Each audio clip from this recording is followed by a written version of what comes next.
The flaming legend. Why did the T-34-85 tank burn in the Battle of Berlin? When you think of World War II, few images are as iconic as the Soviet T-34 tank. It was a beast on the battlefield, a symbol of Soviet grit and ingenuity that helped turn the tide against Nazi Germany. But by the time the war reached its climax in the Battle of Berlin in April 1945, the T-34-85, the upgraded version of this legendary tank, was getting knocked out left and right. In fact, 2 out of every 3 T-34-85s hit in Berlin ended up as flaming wrecks. Why did this happen? What turned this war hero into what some called a lighter on the streets of Berlin? The Battle of Berlin was the final showdown of World War II in Europe. It was a brutal, chaotic fight that marked the end of the Third Reich. The Soviets threw everything they had into this battle, including thousands of T-34-85 tanks. But the numbers are shocking. Nearly 2,000 tanks were completely destroyed, and many more were damaged beyond repair. This wasn't just a military loss.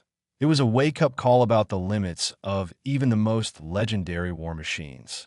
Let's dive into the reasons behind the T-34-85 struggles, explore the economic realities of wartime production, and figure out what this all means for the legacy of this iconic tank. The T-34-85, a game-changer that faced new challenges. To understand why the T-34-85 struggled in Berlin, we need to go back to its roots. The original T-34, introduced in 1940, was a game-changer. Its sloped armor deflected enemy shells like nothing else. Its 76mm gun packed a serious punch, and its diesel engine gave it speed and reliability. When it first hit the battlefield, the Germans were stunned. Their 37mm anti-tank guns, like the Pak 35-36, were practically useless against the T-34's armor. This tank was built for speed, mass production, and kicking, but on the open plains of the Eastern Front. By 1943, the T-34-85 came along with a bigger 85mm gun, making it a match for tougher German tanks like the Panther and Tiger. But by 1945, as the war moved into the rubble-strewn streets of Berlin, the T-34-85 was starting to show its age. The Germans had upped their game with better anti-tank weapons, and the urban battlefield was a whole different beast. Let's break down why this tank, once a terror on the battlefield, became so vulnerable in the final days of the war. The economic backstory: building tanks in a war-torn nation. To really get why the T-34-85 was what it was, we need to look at the Soviet Union's economy during World War II. The USSR was in a brutal fight for survival. Entire cities were evacuated, factories were moved thousands of miles to the Ural Mountains, and resources were stretched thin. Producing tanks was a top priority, but the focus was on quantity over quality. According to historical records, the Soviets churned out over 50,000 T-34s between 1940 and 1945, making it the most produced tank of the war. That's an incredible feat, but it came at a cost. Soviet factories, like Uralmash and the Chelyabinsk tractor plant, were working around the clock. Workers put in 12 to 14-hour shifts, often with outdated equipment and limited materials. This led to tanks that were built fast but not always built well. Welds were sometimes sloppy, armor plates could have flaws, and crew comfort was an afterthought. By 1945, production had improved, but quality issues lingered. Reports from Soviet engineers noted that T-34-85 armor could crack under impact, even if the shell didn't penetrate. Compare this to Germany. The Nazis, despite their own resource shortages, focused on quality over quantity. Their Panther and Tiger tanks were engineering marvels with thick armor and advanced optics, but they were expensive and slow to produce. In 1944, Germany built about 6,000 tanks, while the USSR pumped out over 20,000. The Soviet strategy of flooding the battlefield with T-34s worked in open warfare, but in the tight, deadly streets of Berlin, it started to fall apart. The Battle of Berlin, a hellish urban war zone. Picture this. April 1945. Berlin is a city in ruins, with bombed-out buildings, barricades, and desperate German defenders fighting for every inch. The Battle of Berlin wasn't just a battle, it was a meat grinder.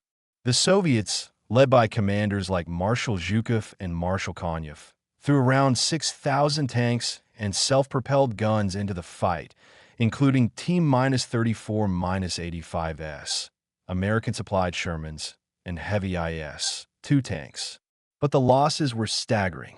Official Soviet records show 1,997 tanks were completely destroyed, meaning they were either blown to bits or burned beyond repair.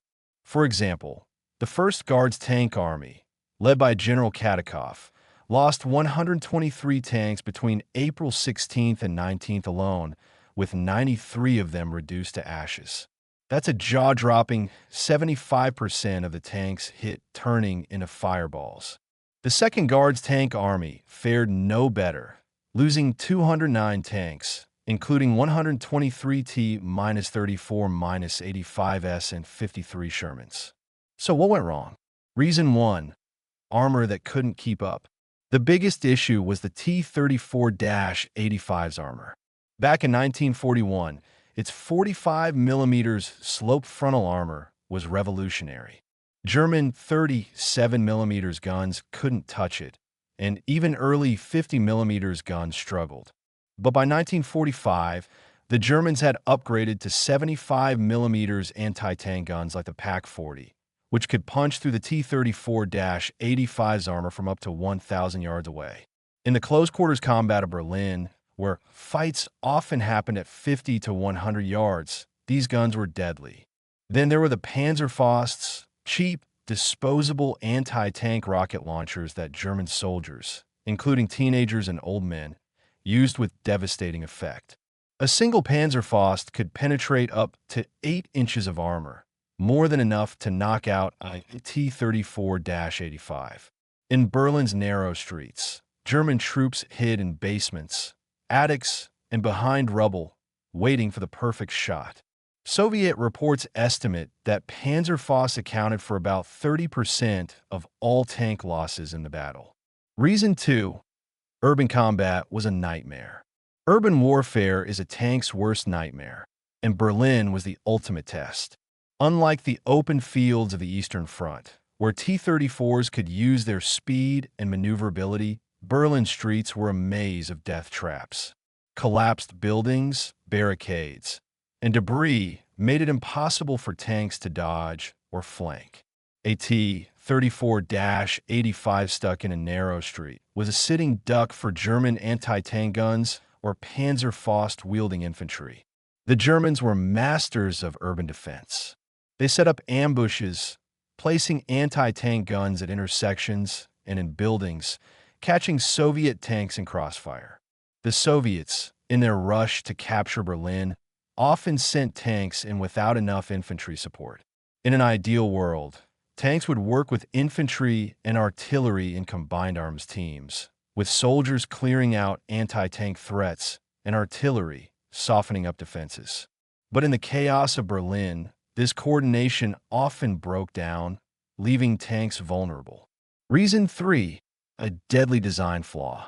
The T-34-85's design didn't help matters. Its ammunition storage, or ammo rack, was located right in the fighting compartment, next to the crew. If a shell or Panzerfaust hit the tank, it could easily detonate the ammo, causing a catastrophic explosion. This was why so many T-34-85s didn't just get knocked out. They burned to the ground, often with no chance for the crew to escape. On top of that, the tank's fuel tanks were also in the fighting compartment. While the T-34-85 used diesel fuel, which is less flammable than gasoline, it could still ignite under the right conditions. A single hit could turn the tank into a raging inferno. American Shermans, nicknamed Ronsons after a popular lighter brand, had a similar problem with their gasoline engines. But the T-34-85 wasn't much better, despite what some Soviet propaganda claimed. My take, could things have been different? Looking at these numbers, it's hard not to wonder, could the Soviets have done something to save more tanks and lives? Hindsight is 2020, but a few things stand out. First, training. The T-34-85 was designed for open field battles, not urban warfare. Soviet tank crews, many of whom were young and barely trained, weren't prepared for the chaos of city fighting. Better training in urban tactics, like coordinating with infantry and spotting ambushes, could have made a difference. Second, design upgrades. Why not move the ammo rack to a safer spot? Why not add anti-Panzerfaust screens, like the ones used on later Soviet tanks? These changes might have been tough to implement in the middle of a war, but even simple metal mesh screens could have deflected some rockets. The Soviets were so focused on pumping out tanks that they didn't have time to refine the design. Finally, tactics. The Soviets were under immense pressure to take Berlin quickly, partly to beat the Allies to the prize and partly to end the war. This led to rushed attacks with little coordination. If the Soviets had slowed down and used more combined arms tactics, tanks, infantry, and artillery working together, they might have lost fewer tanks to ambushes. The economic angle, the cost of war. Let's zoom out and look at the bigger picture, the economics of tank production. Building a T-34-85 cost the Soviet Union about 135,000 rubles in 1944, roughly equivalent to $20,000 in today's dollars, adjusted for inflation. Compare that to a German Panther, which cost around 117,000 Reichsmarks, or about $50,000 today. The Soviets could build two T-34-85s for the price of one Panther, which was a huge advantage in a war of attrition. But this focus on quantity came with trade-offs. The Soviet economy was stretched to the breaking point. Factories were relocated under enemy fire, workers were exhausted, and raw materials were scarce. The USSR prioritized speed and numbers, which meant cutting corners on quality. German tanks, while fewer in number, were built with more care, featuring better armor and optics. But Germany's economy couldn't keep up. By 1945, they were running out of steel, fuel, and manpower. After the war, the Soviets learned from their losses. The T-44 tank, developed in 1944 but barely used in combat, addressed some of the T-34-85's flaws, like moving the ammo rack to a safer spot.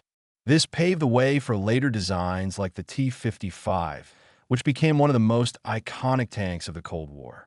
The Sherman comparison, a shared struggle. Since we're talking to an American audience, let's compare the T-34-85 to the M4 Sherman, which the U.S. supplied to the Soviets through the Lend-Lease program. The Sherman was a solid tank for its time, with a 75mm gun and decent mobility. But like the T-34-85, it struggled in Berlin. Its 50mm frontal armor was weaker than the T-34's, and its gasoline engine made it a fire hazard. German Panzerfaust didn't care whether you were Soviet or American. They burned Shermans just as often as T-34s. One thing the Sherman had going for it was better crew comfort. American tankers had more space, better optics, and a commander's cupola for spotting enemies. But in the chaos of Berlin, these advantages didn't matter much. Both tanks suffered from the same problem. Urban warfare exposed their weaknesses, and without proper infantry support, they were easy targets. Lessons learned. The legacy of Berlin. The Battle of Berlin was a harsh teacher. The Soviets realized that tanks needed to evolve for modern warfare. After the war, they poured resources into tank development, creating machines like the T-44, T-55, and eventually the T-62. These tanks had better armor, safer ammo storage, and were designed with urban combat in mind. The Soviets also revamped their tactics, emphasizing combined arms operations to avoid the mistakes of Berlin. For the U.S., the lessons were similar. The M4 Sherman gave way to tanks like the M26 Pershing, which had thicker armor and a more powerful gun. Both nations realized that urban warfare required new strategies and equipment, from better tank designs to anti-tank rocket defenses. The T-34-85 will always be a legend. It carried the Soviet Union through the darkest days of World War II and helped bring Nazi Germany to its knees. But in the Battle of Berlin, it faced challenges it wasn't built for. Outdated armor, design flaws, and the brutal reality of urban combat turned it into a flaming legend. Yet, its legacy lives on, not just as a symbol of Soviet victory, but as a reminder that even the greatest machines have their limits.